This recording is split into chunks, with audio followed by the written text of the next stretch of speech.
السلام علیکم ورحمۃ اللہ وبرکاتہ۔ احکام تجوید کلاس میں آپ کو خوش آمدید۔ کل ہم نے سین اور صاد کے قاعدے کو پڑھا۔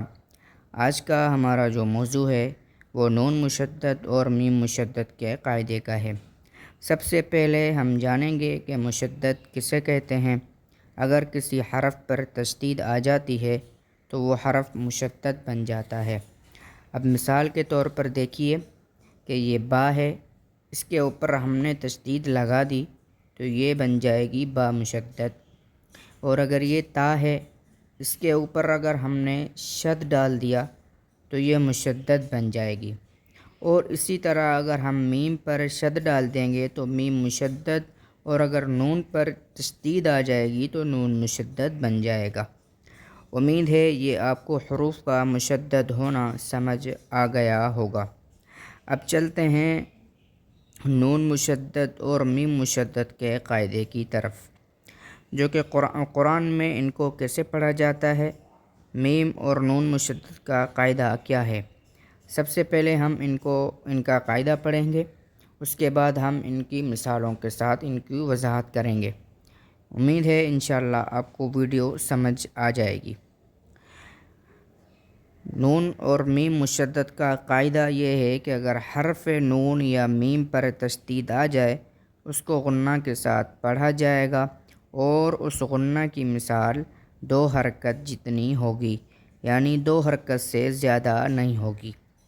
غنہ کہا جاتا ہے ناک میں آواز لے جانا، یعنی ناک میں آواز چھپانا، اسی کا نام غنہ ہے۔ اب پڑھتے ہیں ہم نون مشدد کی مثال۔ اس کی مثال قرآن پاک میں سورہ نبا آیت نمبر 6 میں ہمیں ملتی ہے۔ ان جہنم کانت مرصادا، یہ پوری آیت ہے۔ اس آیت میں دیکھیں کہ نون مشدد 2 جگہ آیا ہے، ایک آیت کے شروع میں، دوسرا جہنم کا نون ہے، اس پر بھی تشدید ہے۔ اور قاعدہ یہ ہے کہ جب نون مشدد ہو تو اس کو غنہ کرو، یعنی 2 سے 3 سیکنڈ آواز کو ناک میں لے جاؤ۔ جیسے ہم اس جگہ پڑھتے ہیں ان جہنم کانت مرصادا، ان جہنم، جہنم، ان جہنم کانت مرصادا۔ اب ہم پڑھیں گے میم مشدد کی مثال، جو کہ ہمیں ملتی ہے سورہ اعراف آیت نمبر 11 میں۔ وَلَقَدْ خَلَقْنَاكُمْ ثُمَّ صَوَّرْنَاكُمْ۔ اب دیکھیں پوری آیت ہے، اس میں ہمارے مطلب کی جو چیز ہے، جو ہم نے جس پر اپنا قاعدہ جاری کرنا ہے، وہ آیت کے درمیان میں لفظ ثم آیا ہے، جس کو آپ اپنے اسکرین پر بھی دیکھ سکتے ہیں۔ لفظ ثم ہے، سا کے اوپر زبر ہے، پھر میم ہے، میم پر بھی زبر ہے، اور میم کے زبر کے اوپر تشدید ہے، تو یہ میم مشدد بن گیا ہے۔ تو اس پر ہمیں غنہ کرنا ہے، یعنی ناک میں آواز لے جانی ہے 2 سے 3 سیکنڈ، اس سے زیادہ نہیں۔